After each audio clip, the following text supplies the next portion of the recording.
Turns out I was in for more than one surprise when I made it back into the Dollar General beyond.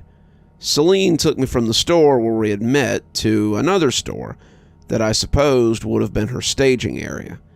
It was not a store that I had been to before, and it almost seems like these pocket stores are cut off from the beaten path somehow. It made me question why I had never run into Gale's store before he took me there. Why had I never run into another person before the hermit?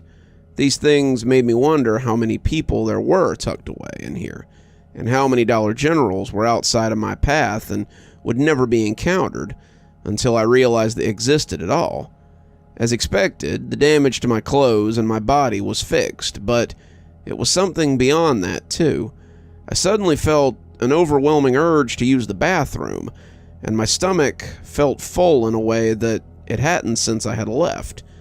I had never really stopped to think about it before, but since I've been swapping stores so often, I was never hungry when I came to a new store. I'd eaten an hour before leaving work on the night I had stepped into the bathroom. What if it was more than just my clothes and my health that were regenerated? What if each new step set me back the way I was the second that I stepped through? It was definitely something I would have to think about later, but the idea was put out of my mind a moment later as a cold nose hit me in the hand. I reached down without thinking about it, scratching the fluffy fella on the head, and that's when I realized Seline wasn't the only lost soul that I had stumbled upon.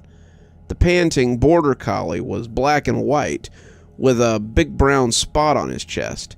He must be the dog from the posters in the break room, the one that somebody was looking for, the one that Seline had talked about in her journal, the one that had traveled the multiple stores as readily as I had.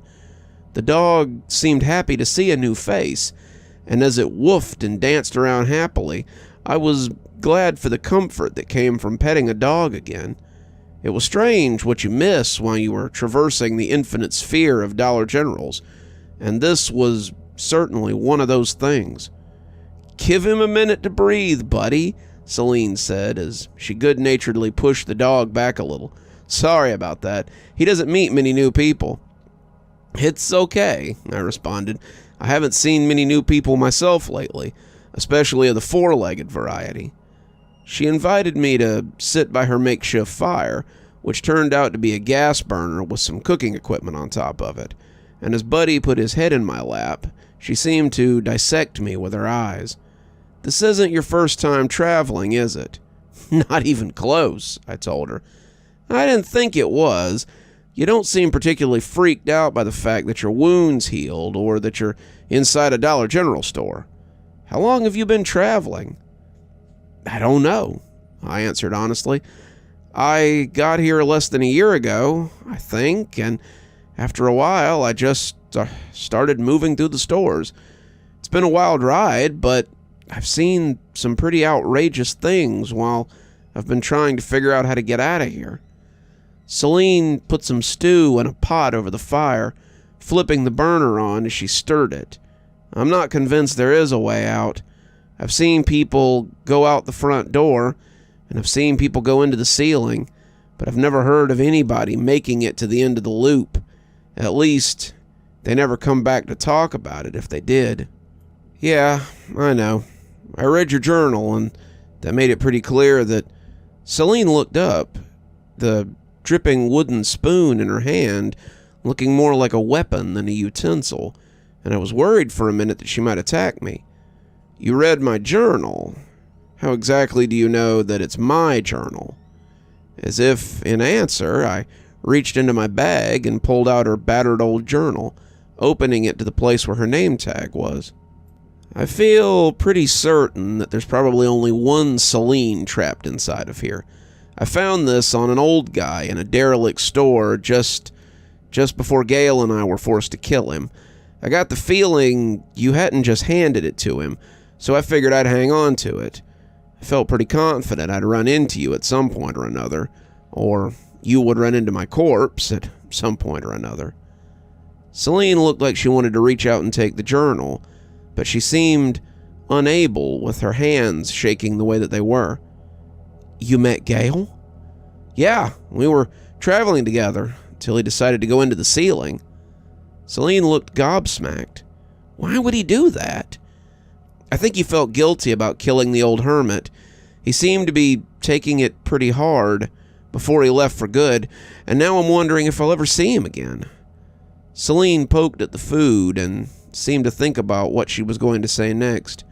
Buddy whined, poking his nose against my hand as if trying to draw my attention away from Seline.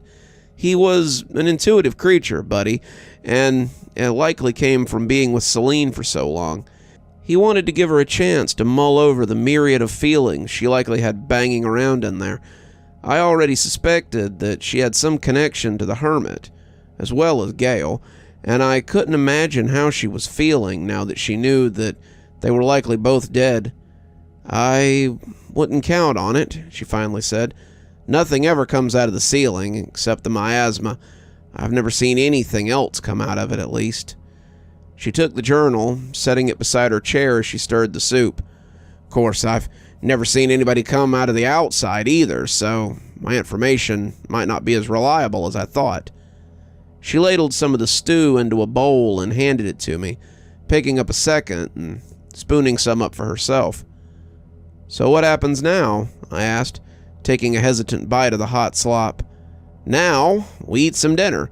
Soup is definitely the kind you want to eat hot, so you... No, I mean, like in general.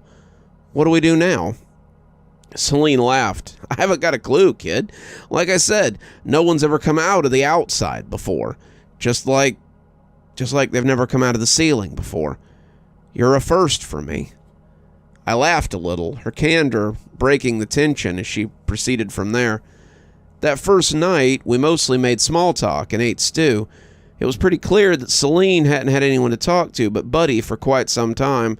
She seemed almost shy around me, like she thought if she spoke her mind, I might disappear. It made our conversation stilted at first, but not for very long. Being stuck outside for a couple of weeks, coupled with the almost magical way I had just healed the damage to my back, meant that after I had a belly full of soup and a warm place to crash, I fell asleep in pretty short order. One minute I was drinking soup and laughing at something she was saying, and the next minute I was waking up with Buddy snuggled up against me and an empty chair across from me. I was worried that I'd been abandoned again, but it didn't last long. I heard a noise and looked up to see her securing something against the bathroom door.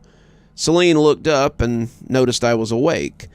She had been out getting supplies, and she had several plastic bags full of soup meat and other amenities.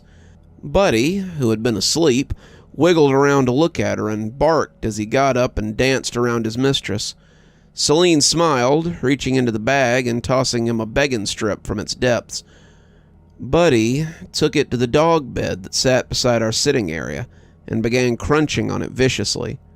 Sorry, she said, clearly seeing something on my face. I should have left a note or something. It's been a while since I had anyone here but myself and Buddy, and leaving communications on when I'll be back isn't something I'm used to doing. I told her it was fine, and I went to go help her with the bags as she restocked her coolers. It appeared, like Gale, that she believed in keeping a stocked larder for whatever might come, and she would get no complaints out of me in that regard. Buddy panted happily as he tried his best to help, and we ended up scratching his head as the two of us finished up and moved back to the cook stove. So, where did you find him? I asked, scratching the dog as he leaned in for pets. I found him again a few months ago when I was traveling. You read my journal, so you know I've been pretty far into the store. Buddy here was lying in a store that looked like a meadow, and I was afraid he was dead at first.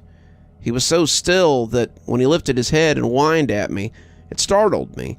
He was hungry, and I doubted he had eaten anything for a while. I fed him, and after some coaxing, he let me pick him up and came back here with me. He's a good fella, but I've had to go looking for him more than once since I brought him back here to my base camp. I finally started propping the bathroom door closed, but after the last time, when he found himself in the cave store, I don't think he's in a big hurry to leave again. I nodded, realizing I was in the presence of two talented explorers. Something I wondered about when I found it was, how did the hermit get your journal? I asked, accepting another bowl of stew from my hostess. Did he steal it? Seline looked into the butane flames for a long moment before answering, and she looked a little sad. No, Jasper didn't need to steal it. I was taking care of him until very recently, helping him get his mind right so he could come back here, or so I thought. Were you the one who taught him how to travel? I asked, hoping it didn't sound accusatory. I did, she said, taking a bite of soup. But when I found him, he was in no shape to travel at all. He'd been stuck in that store for a while, his mental health deteriorating as his mind eroded. I found the pill bottle while exploring his filthy little home, and I guessed that being back on his medication might help him get his mind right. So I went to a store I knew of and found a refill of his prescription. He didn't want to take them at first. He didn't trust me and thought I was trying to poison him. But as I brought him food and supplies, he began to figure out that I wanted to help him. Eventually, I convinced him that the pills would make him feel better, and he took them. He became more like his old self. We talked, and he told me about his grandson, what he could remember at least, and asked me to help him look for him. His mind was still a mess, and he wouldn't go near the bathroom for anything. He was scared, terrified by what he had seen at the end of his travels, and asked me if I'd search for Jacob and bring him back. I'm guessing you didn't find him. No, and I've spent quite a while looking. I never found a trace of him anywhere. It's like the poor kid just evaporated, or maybe got taken by the miasma.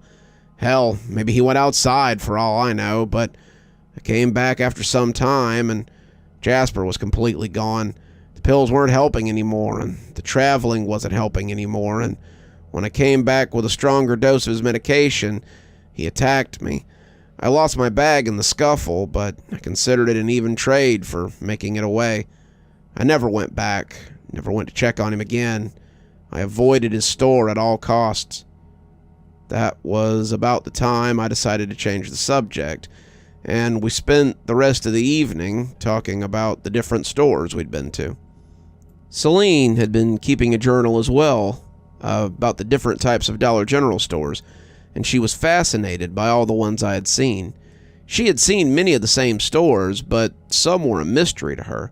She looked over my journal, making some notes in a small pad she kept, and I did the same with hers, making notes on the later stores.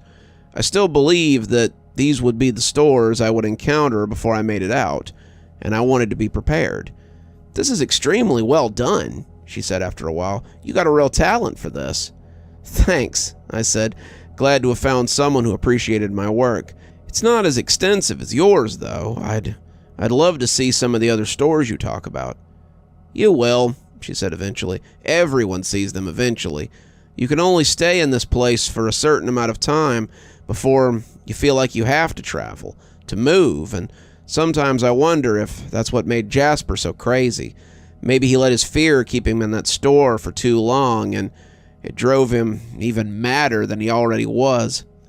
I had no clue, but as Buddy snored happily against my leg, I felt a yawn creep up my throat as my own exhaustion threatened to take me again.